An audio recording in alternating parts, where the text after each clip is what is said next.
Hi, everyone. Welcome to the August 13th edition of the Docs SIG call. Um, I'm going to check the agenda really quick. I don't think that there is anything on it. I know that Tim and Victor have been doing there's been a lot going on in the repo between them in the past couple weeks. So yeah, I don't know. Tim, do you want to talk about some of the stuff that's been going on there while I look and make sure that there's nothing else on the agenda? Sure. So I've revised the third and fourth sections of the component model book, as well as the C language support section, a subsection of section 5. These more accessible to newcomers, defining terms that were left undefined, and in the case of the C language support, checking the instructions and making sure all the commands work. So yeah, that's what I've been up to, and I plan to go through the rest of the book as well. Cool. Was there anything that you felt was like left open-ended that could, and I know Victor's not here right now. I don't know if Victor's going to be attending today or not. Um, but yeah.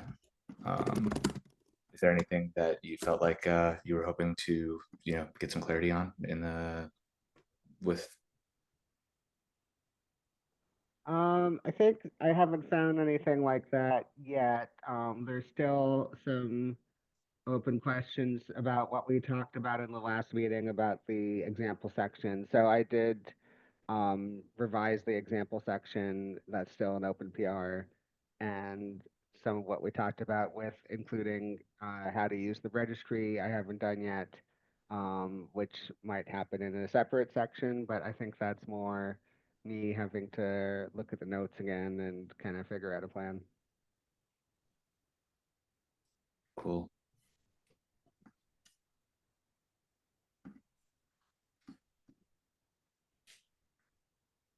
So I should go and re-review the example section as well, because it's been a while since I've looked at it. And I think, yeah, we were uh, last time talking about how some of the refactoring that had happened recently might make it so that makes sense to revisit some of the configuration issues that like could make using the WIT in a registry something that we could consider again. And but probably the biggest blocker there is making sure that the instructions for configuring your registry with some of the toolings is properly configured with cargo component. Um, and so, yeah, I think I mentioned that I probably wouldn't have any time to think about it between last session and this session, and I haven't. But I think that probably not this week, but maybe next week, I could spend some time putting some thought into better documenting registry configuration and making sure that like cargo component could make use of WIT examples that were in a registry if that was something that we decided we wanted to reprioritize. So um, I don't think I can promise that I'll have thought it out well next time, but I think there's a chance that I could. Is there any changes for that needs to be done in the whackage itself? I think that just the main thing is that Whackage still doesn't use WASM package tools. So so I think that that would probably. Oh no, sorry, but in Whackage, no, for in Whackage, I was thinking about Whack. For Whackage, I don't think that there are any changes that need to happen in Whackage. I think We don't depend on whack directly for the cargo component stuff, do we? cargo component doesn't have a direct dependency on Whack, but Whack is mentioned in the book. Okay. So it would be good if, and basically Whack still can only use Warg Yeah. and not OCI. Yeah. There's not a, yeah. So, um, yeah.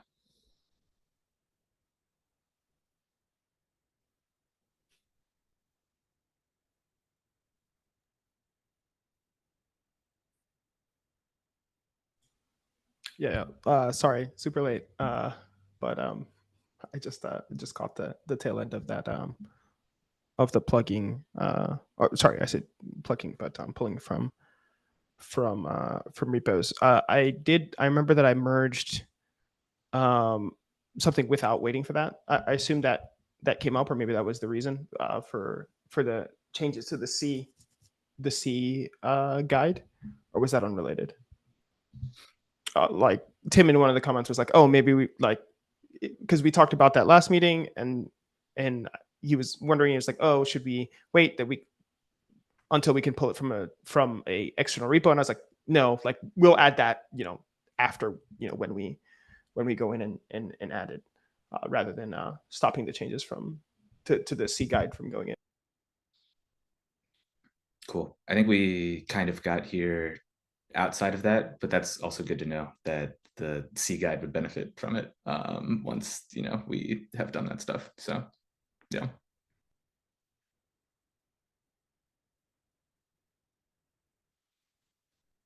But yeah, Victor, I think we started off with Tim just saying a little bit about some of the stuff that he's been getting through recently. And then I mentioned that I haven't made any progress on any of the registry stuff. And there's a chance that I could before next time, but also maybe not. And yeah, I don't know if there's anything that you gleaned from the recent stuff that's been making it into the repo. I think we have a bit of a light agenda today.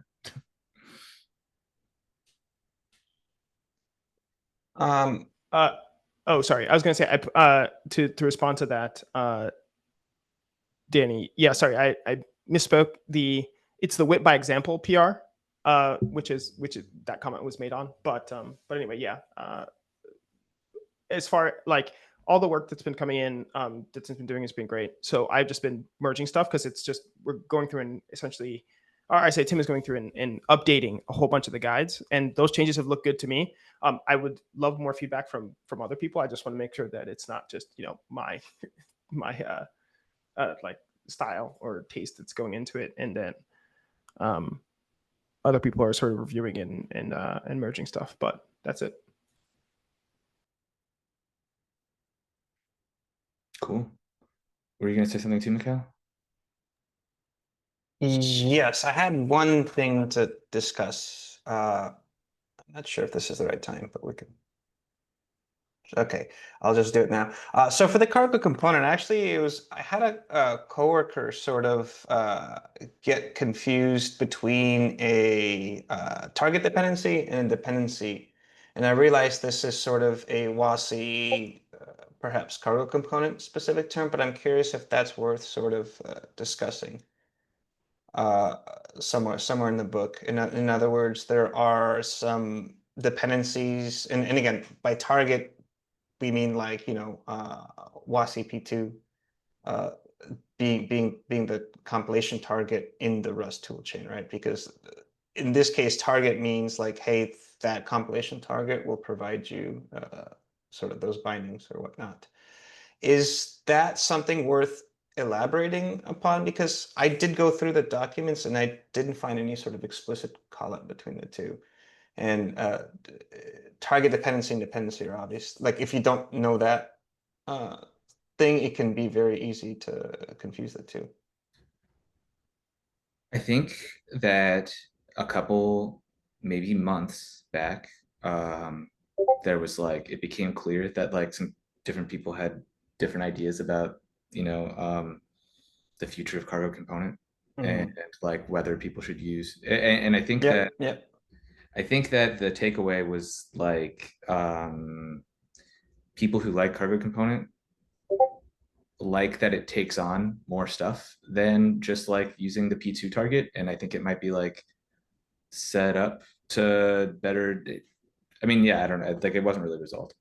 So, but like, I don't, I think it's like still kind of unclear, like, yeah, what the future should be. But I think that there is some functionality in cargo component that like you don't just have with P2. And so it's worth considering that like, anyway, so as far as like how much document, I kind of think that like basically cargo component doesn't have like people who are like regularly adding features, and so like this probably is the best place to bring up something like that, given that there isn't like socialization around how to do these things in cargo component, but like it's also not really what should be happening here, you know. Yep. Like it, so it's like unfortunately the best place to bring it up, you know. Yeah. Okay, so for my takeaway, then we either defer it or I just add a blurb clarifying that in the Rust language support in the section where we do use cargo component. I'm curious, like I'd be curious what people have to say about like whether that belongs in the book or whether that belongs like in the cargo component repo. Like I'm not sure what I think about that, but yeah. My instinct is that it should always default to be closer to its use, and so it should go in the cargo component repo. If it's specific to cargo component, if it's terminology that expands beyond that, then we could define it across the tools. Cool. And I'm assuming there's no, sorry, I'm talking over. No, go ahead.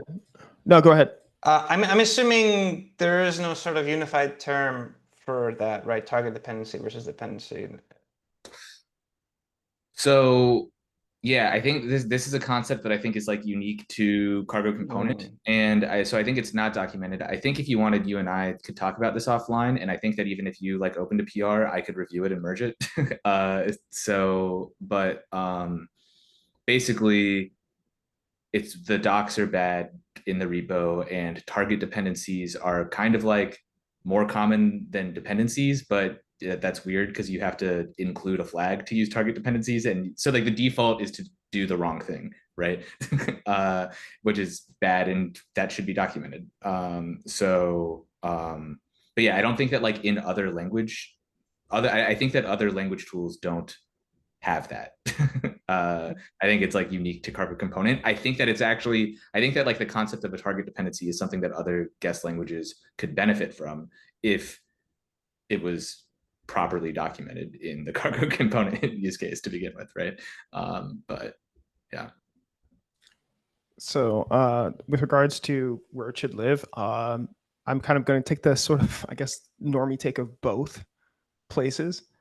Basically, if cargo component is in our docs and a regular person is going to walk in and try and use it, and there's a foot gun, we should tell them about the foot gun as early as possible. And I think it's hard to bet on people actually going to cargo component, reading all the docs, and then like if they're going through component docs, then they're already sort of like doing one level of docs reading, right, and trying to figure out how things work. If they're going through a guide, they're probably trying to get started quickly. I think it's hard to assume that they're going to jump to cargo component, read all the docs there, get really good at cargo component, and then like come back and then finish the guide. Or like, not that they'll necessarily do this all serially, but if there's a foot gun and if we can prevent it in the stream of just sort of like doing the first basic thing, then I think we should. And it should go in both places, because obviously if someone comes in directly to cargo component and this is a foot gun there, then we also don't want people to like have that problem there as well. But I don't know, I kind of think of it like we need to make the probability as high as possible that the user actually gets through the guide / has something that works. And then if there are foot guns, we should call them out if they will actually, really prevent someone from succeeding. I think I have an opinion that I think I'm ready to set. Yeah, I think that my take is that at some point we should talk to like some combination of like Alex and Pat, because I think that like if I understand correctly, like I feel like they initially were kind of like interested in like cargo component being de-emphasized. And I think that makes sense from like a maintenance burden perspective, like totally, right? I think that to my knowledge, the P2 target in like mainline cargo has no intention of like incorporating whackage into it, right? And at least, and it could, and maybe the answer is just like incorporate whackage into like mainline cargo, right? But like until that's the case, if you want to target a world which references other WIT packages in a registry, which like only people who are on the bleeding edge would ever want to do that right now anyways. But like that should be something that we are encouraging, like pushing people to do, I think, right? Like cargo component makes it so that you don't have to do whackage as a separate step, right? And there's like no intent for cargo to just automatically do the whackage parts for you, right?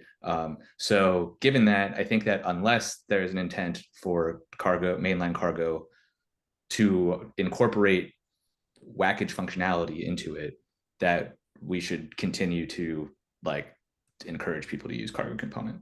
I think that that's my opinion. Yeah. Also, just I'm assuming this is not the case, but just to say it, I was not saying that we should move people away from cargo component. I don't think you were responding to what I said at all, but just wanted to make sure it didn't sound like that. I was trying to point out that as long as we have cargo component as the thing we tell people to use, like, right, and like right now, it obviously does more than just the base tooling does. It does serve that purpose of making things easier, which is again important. As long as we have that, we should represent foot guns as fast as we can, especially if it's going to like block this. What should, like, the guide should all be simple, right? This should be like someone should breeze through it and be like, oh, that was easy. I will do WebAssembly things now, like into the future for the next X weeks or whatever, right? So if it's like they're going through it, they hit a foot gun and they have to go read some other like things, like other things docs. I think people are more likely to like forgive and keep like going with a tool chain if it's like, hey, there's this little thing, just add this little thing and it'll be fixed, and like keep this in mind. Like people will forget it anyway, but like just like, hey, keep it in mind, and then get them to something that works. But yeah, like my point was, as long as we have card component as the thing, and there is a sort of somewhat obscure but necessary to point out foot gun, we should put that in both the guide, like our guide that we maintain, right? Like, because we're kind of responsible for whether the user gets through it or not, and try and push it upstream so that card component in general gets better, like improves. I think what I'm trying to say is that until the docs have, well, there's a combination of things here. There's like one, like everybody being a consensus about whether like cargo will end up, whether mainline cargo P2 target will end up making use of whackage. Like that could determine like whether we should like put in effort to document any of cargo component like in the guide versus like only in the repo. Because like if we know that we like actually will end up decommissioning it, it would be lame to like document it pretty well in the guide and then like have to remove all that once we realize that like it actually should be like decommissioned. But then also I think that like the advantage that people would get from being encouraged to use cargo component probably isn't real unless the book improved encouraging people to use custom transitive WIT packages and like composition. So like unless we had like more robust examples where people are using transitive WIT packages and then like doing like, you know, non-trivial compositions, then I think that the benefit of using cargo component is not as big.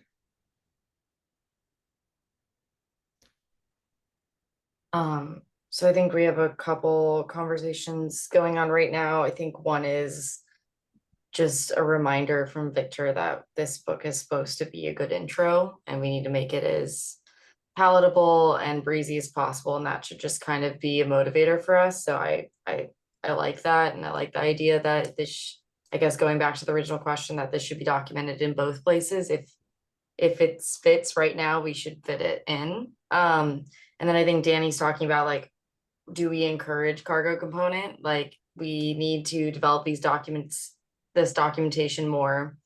Is that something we want to build along cargo component? We keep going back to this because we have this uncertainty about how maintained cargo component is, and preview 3 is about to come out. Like, how is that going to change things? So I wonder if we should honestly like invite Alex and Pat or some of the people who have more of a say in the vision of that project to our next meeting, and just ask them to hear their thoughts. Obviously, those are, you know, their independent thoughts. We have our independent reactions to them, but just to kind of create a better forum for discussing like what next for documenting Rust. I like that idea. I think that'd be great. I think you put it really well, Kate.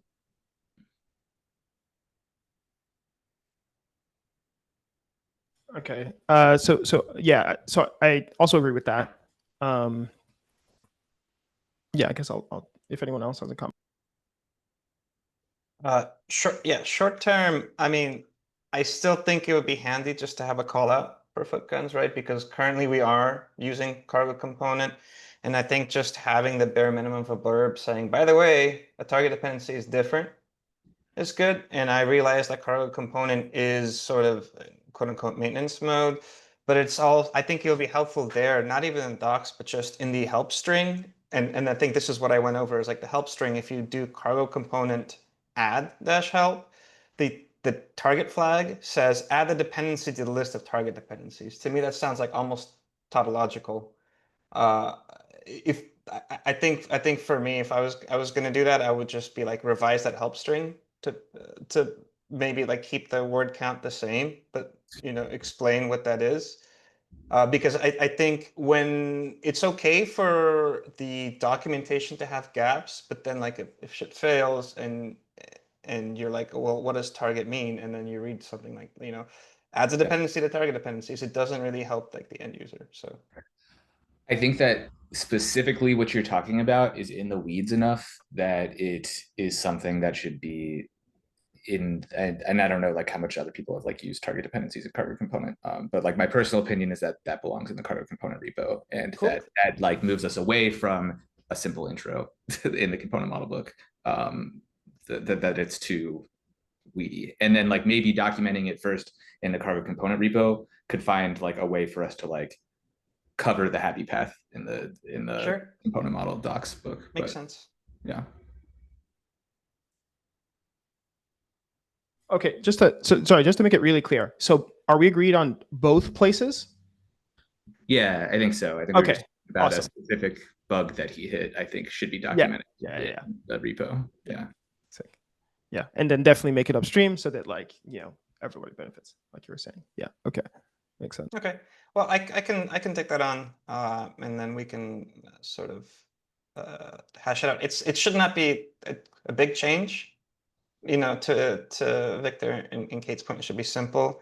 So it's more of like, less is more, sort of like what is a target dependency, TLDR, and you can just include a hyperlink in it if somebody wants to. I'm a big fan of hyperlinks, right? If we're getting too much in the weeds, it's okay to have like a contrived statement and just have something that people can click on to expand. All right. Does anyone else have anything they want to discuss? Because I dropped a few things in the chat that I'd like to go through super quick, as well, if there isn't anything that was on the agenda. Go for it. Okay. Could we have analytics? That's I think what I can do here is just make an issue about it, because this is sorry, say that again. We do have analytics. Oh, okay. Great. Could we see them? Yeah. I Or like need to look up the details on it, but we set those up because it's a Bytecode Alliance site. So yeah, I set that up with David a while back. There might be even a closed issue on it with the details within the repo. Let me look. Okay. Awesome. Yeah. Is this a thing? I mean, I would like us to be able to make decisions based on it, or sort of like prioritize things based on it. But I don't know what the sort of like protocol around, or what the protocol around being able to share that information is, or like who can look at it. Because if there's like a shareable, okay, yeah, so it's on Plausible. Like, can we? If I remember correctly, Plausible, you can like have like a share link, like to share metrics, and like people can just look at it. I don't know how widely that should be done, but it would be great if we could, because for example, if we're spending a lot of time updating pages no one looks at, that's probably a bad idea. Or if we're spending like, if we're not, if the pages that people spend the most time on aren't being prioritized, I think that might be worth looking to or using to sort of direct work essentially, or effort. Sounds good. I just followed up with David on that issue to get access to those analytics. So let's just see how we get access and take a look at them. That can drive some further conversation. Awesome. Should I make an issue on that in the component docs repo, or I just linked because in like chat the existing issue, which has the whole history, and just continued that one. I can reopen it though, just so it surfaces instead of showing as closed. yeah, it's like it is like the original issue is solved. The site analytics are enabled now, but it's just like no one. Yeah, maybe it's fine. It's fine. It's actually fine. Okay, cool. So then moving along. This is something that we talked about in the past, and I remember, or I think that we decided to not put code for all the examples in the repo, except the ones that were there. Maybe I'm misremembering. But with some of the changes, for example, that Tim has put in, I think it's clear that we should do that. We do it for some of them, but just not all, essentially. And it feels like we really should do it for all of them, and then just make sure the code is tested on commit, right? Because I think a lot of well, first of all, two things, right? So add the code to the example repo. Sorry, example repo, I mean component docs repo. So like code in examples for specific languages should go in the component docs repo if it's in a guide. And two things, we should pull from those files as much as we can, right? Rather than like, having code, like essentially now we just copy paste the code in and then test those files for commits to component docs and just making sure they build correctly. The goal here is to avoid breakage on like just having guides silently break. At this point, we do get signal from when people actually tell us that guides are broken, because that means someone actually went through it and tried to use it. That's basically the only kind of like signal we get that anyone is using a specific thing, is if they have a problem or try to reach out and ask a question. With analytics, we'll have more signal, but yeah, I think that we should probably have that pattern for the repo. So interested in thoughts on what everyone thinks.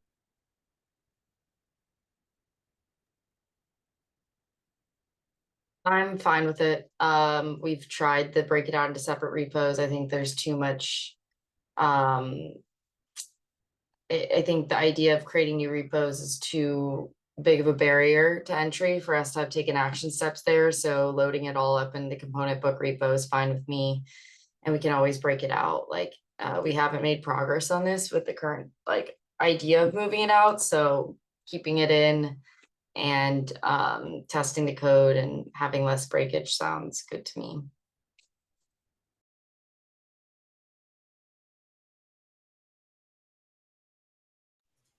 Okay, awesome. I'll check if there's an issue for this already. And if not, I'll make one.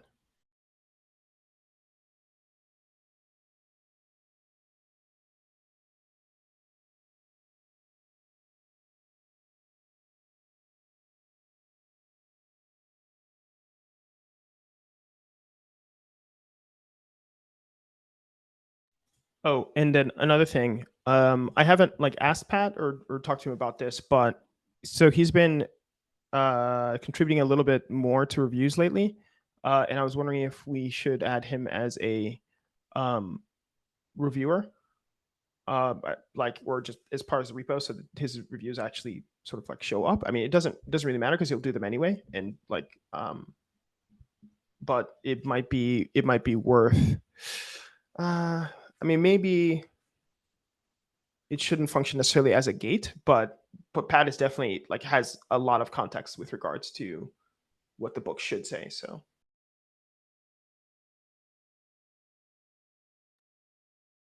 I think it's someone who's been doing reviews, it sounds like a normal progression to offer to elevate their status to be a formal reviewer. So that sounds good to me. Are you thinking you want to reach out to him to do that? Okay, sounds good. Yeah, I mean, like I don't think he necessarily feels responsible for component docs in particular, but like I think that he's obviously taking an interest enough to like come in and make sure that bits of how we're describing the component model are correct. So I think encouraging that is probably worth doing. And he again, like he's got a lot of context, so I don't know.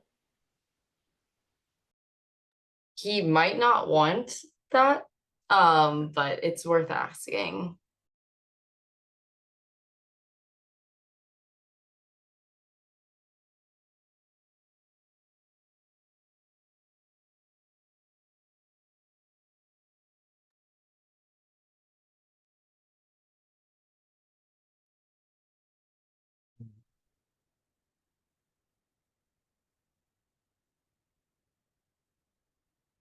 Do we have? I have one thing to bring up. Do we have anything else, Victor? Yeah, that was it. Thank you. Cool. I'm assuming we don't have anything else, so I figure I'll pack this in. So for issue 238, which is just the syntax highlighting, I just want to give you guys a brief update because that one's a bit of a monolith. Like part of the work was sort of adding the WIT grammar to the bytecode alliance as a repo, so that was done. The other section of the work involves sort of adding the grammar specification, whether that's committing the grammar or fetching it over network. I'm assuming we're just going to fetch it over network. That's going to be done. And of course, we can sort of discuss like what MD book modules we have, but sort of like the thing that I've been sort of like headstrong on is sort of saying, hey, this is why tree sitter is good, and this is how we can add it to MD book. There's essentially three things. There's like adding that grammar. There's sort of hiding the code and actually adding it to the component doc. So one of those three steps I have sort of in draft mode, and that sort of allows us to hide code. So this will essentially allow us to have examples that are like valid syntax and just have subsets of it. So one of the nice things with Rust MDBook documentation is has native support for that, but like through this repo MDBook tree sitter, I've been like sort of working on, and you can see in the test cases, ways to like hide sections of like fully complete WIT code. Now, how that sort of interoperates with inline WIT, I don't know. But I'm curious if we even wanted to support that. I think just like hiding sections of code and still getting syntax highlighting would be great, but I don't know how Rust does that. So the TLDR is there's two things. Syntax highlighting works for inline code pretty simply. I don't know if we care enough about that to worry about like adding inline files, right, with like the path specification and hiding it. So that's just an open-ended statement. There's if you guys have any thoughts or not, that's fine.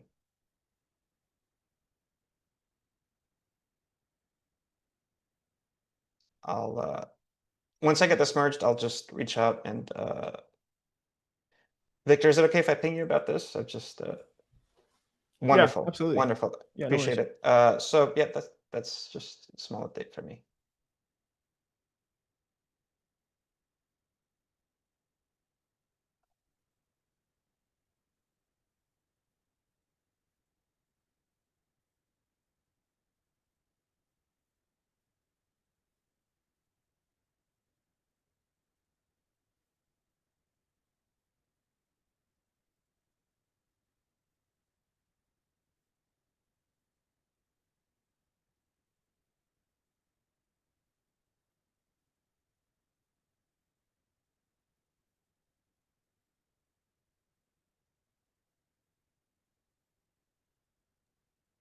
Okay, any other topics that people have?